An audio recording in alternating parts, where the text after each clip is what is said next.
Penularan COVID-19 belum dapat dikendalikan hingga Selasa 23 Februari 2021 atau hampir 1 tahun sejak pandemi terjadi di tanah air. Berdasarkan data yang dibagikan Satgas Penanganan COVID-19 pada Selasa sore, terdapat 9.775 kasus baru dalam 24 jam.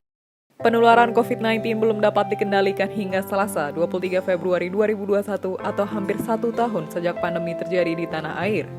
Berdasarkan data yang dibagikan Satgas Penanganan COVID-19 pada Selasa sore, terdapat 9.775 kasus baru dalam 24 jam.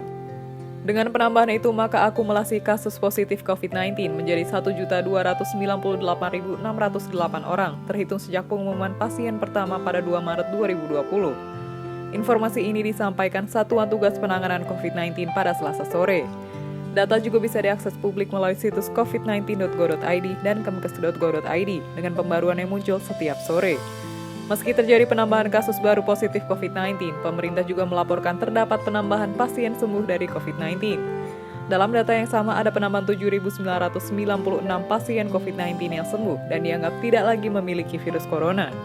Dengan demikian, total pasien COVID-19 yang sembuh sampai saat ini berjumlah 1.104.990 orang sejak awal pandemi. Akan tetapi, kabar duka masih hadir dengan tetap adanya penambahan pasien COVID-19 yang meninggal dunia.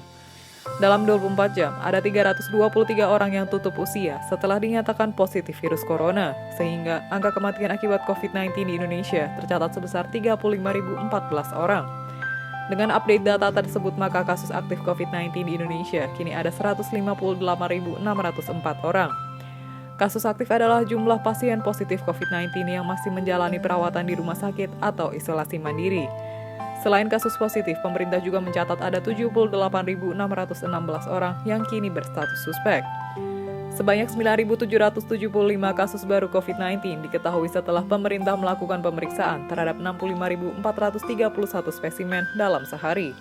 Pada periode 22 hingga 23 Februari 2021, ada 55.576 orang yang diambil sampelnya untuk menjalani pemeriksaan spesimen. Total pemerintah sudah memeriksa 10.501.877 spesimen dari 6.999.368 orang yang diambil sampelnya. Sebagai catatan, 1 orang bisa menjalani pemeriksaan spesimen lebih dari 1 kali.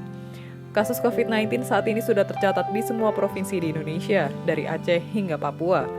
Ada 510 kabupaten atau kota dari 34 provinsi yang mencatat pasien akibat terinfeksi virus corona.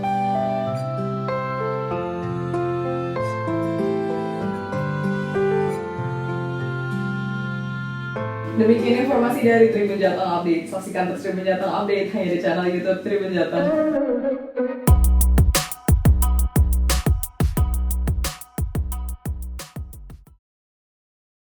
Ikuti update terbaru dari sosial media Tribun Jateng.